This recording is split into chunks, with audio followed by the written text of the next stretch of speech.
Assalamualaikum warahmatullahi wabarakatuh. Perkenalkan, nama saya Dori Afriandi, NIM 1986119. Baik, untuk memenuhi UTS atau ujian tengah semester pada mata kuliah pendidikan jasmani adaptif, itu membuat video atau penjelasan tentang anak berkebutuhan khusus. Yang pertama mulai dari tunagrahita, tunarungu, tunadaksa, dan terakhir itu tunalaras. Baik, untuk penjelasan yang lebih lanjut atau penjelasan tentang anak berkebutuhan khusus ini, mari kita lihat video berikut. Baik, untuk pembahasan pertama kita itu tentang anak berkebutuhan khusus, yaitu tunagrahita. Yang mana tunagrahita ini adalah anak-anak atau yang mengalami kekurangan IQ, atau yang biasanya IQ orang normal itu 45 sampai ke atas, ini di bawah 70 ke bawah. Maka mereka itu sangat lambat sekali merangsang hal-hal baru untuk masuk ke otak mereka, sehingga mereka itu tidak dapat berinteraksi dengan lingkungan atau berinteraksi dengan hal-hal sekitar yang membuat mereka mengerti dengan cepat.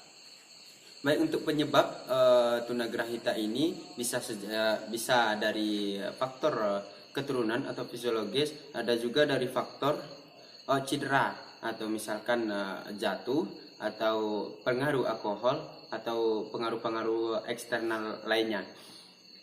Baik, mungkin itu untuk tunagrahita. Lanjutnya, selanjutnya itu tentang anak tunarungu, yang mana anak tunarungu ini adalah anak yang mengalami gangguan pada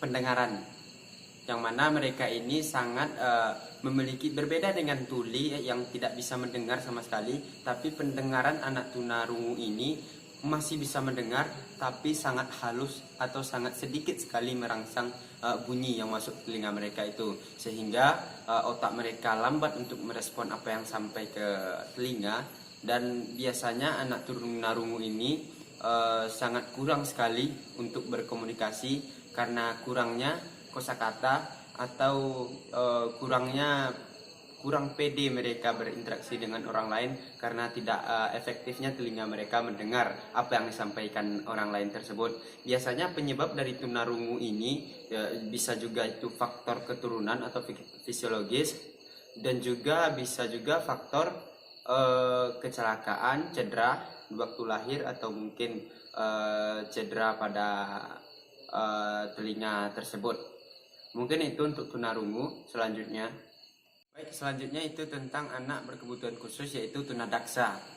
Tunadaksa adalah anak-anak yang memiliki keterbatasan fisik atau kekurangan fisik seperti kaki yang mengecil atau tangan yang mengecil, yang tidak bisa difungsikan sebagai mestinya, yang tidak dapat difungsikan sebagaimana anak-anak lain pada umumnya. Untuk anak tunadaksa ini, biasanya penyebab dari tunadaksa ini bisa juga dari faktor keturunan atau orang tuanya dahulu juga demikian, lalu anaknya juga menurunkan hal yang sama. Tapi ada juga karena kecelakaan, bisa jadi kecelakaan kendaraan bermotor atau kecelakaan terjatuh, mungkin saja terbentur, maka alat-alat gerak seperti tangan atau kaki itu tidak bisa kembali pulih sebagaimana mestinya. Untuk anak-anak ini biasanya mereka sangat lemah dalam hal motorik. Baik, untuk terakhir itu anak keterbatasan, yaitu anak tunalaras. Anak tunalaras ini adalah anak-anak yang kesulitan untuk mengontrol emosi mereka sendiri. Anak tunalaras ini biasanya mudah marah atau tidak dapat menyeimbangkan emosi dengan tingkah lakunya. Biasanya mereka ini sukar sekali untuk melanggar norma-norma yang berlaku pada masyarakat tertentu. Biasanya mereka ini disebabkan karena dua faktor. Yang pertama yaitu faktor internal, yaitu faktor yang berada dalam diri mereka sendiri. Yang kedua yaitu faktor eksternal, yaitu faktor lingkungan atau faktor-faktor yang berada di sekitar mereka, yang dirinya atau anak penderita tunalaras ini tidak dapat menyesuaikan lingkungan dengan dirinya, sehingga mereka itu membuat otak mereka itu mudah marah.